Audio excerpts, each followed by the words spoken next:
This short video explains what we plan to do in the next financial year. Our first objective is to keep people and communities safe by preventing deaths and injuries from accidental fires in living accommodation.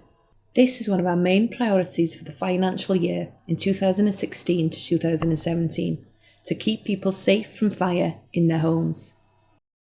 Over the last 5 years, this is how many home safety checks we have delivered and smoke alarms we have fitted, all free of charge. As you can see, we've also educated thousands of school children about the dangers of fire. As a result, the number of fires in North Wales has reduced by 50%. This is our second objective, to develop a 3-year financial strategy in which freezing the budget will be a central principle.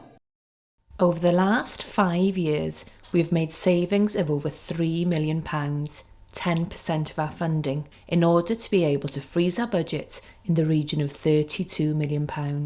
This year's budget is £32.1 million, which is the equivalent of 89p per person living in North Wales per week.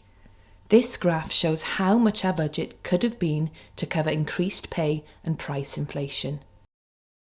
Recognising the anticipated reduction in local government funding, North Wales Fire and Rescue Authority will aim to continue to freeze our budget over the next 3 years. Our third objective will be to rebalance our resources to match risk. We know that we can't increase our budget, so we need to provide firefighters across the whole of North Wales by using our existing resources, but in a new way. We need to match resources to the changing levels of risk across North Wales. During this last year, we have carried out a major review of risk, not just fires, but also other emergencies that we attend.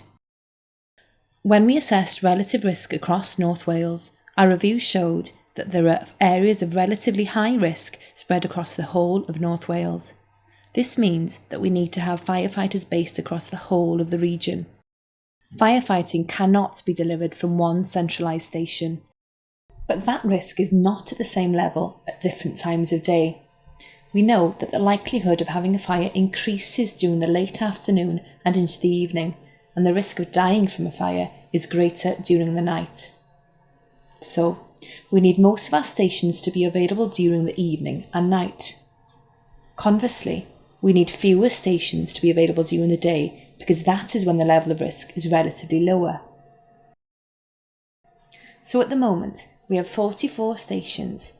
However, we can only be sure of 8 of these stations being available, that is, having a crew available to go to an incident 24 hours a day. The rest of the stations are crewed by part-time retained duty system or RDS firefighters. These are dedicated, community-minded individuals who are on call to respond to incidents, but they have other jobs that might take them away from the area of their station during the day. So from day to day, hour to hour, a retained station can be available or not available, depending upon the other commitments of the retained firefighters.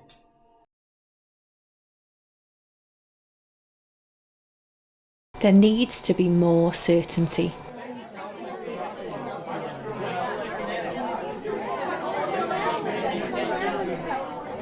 Tarn Fire Service can I help you.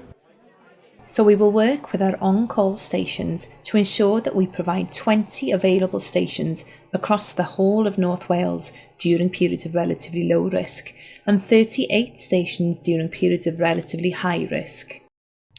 Going forward, we intend to explore opportunities to diversify the role of the firefighter and offer additional services to the public of North Wales. We will work more closely with other emergency services to develop our prevention work to reduce or assist with the demand on the police, health services and local authorities, matching resourcing to risk at no extra cost. Your services, your choices. We want to know what you think. Your feedback helps shape your fire and rescue service. Take part in our short survey.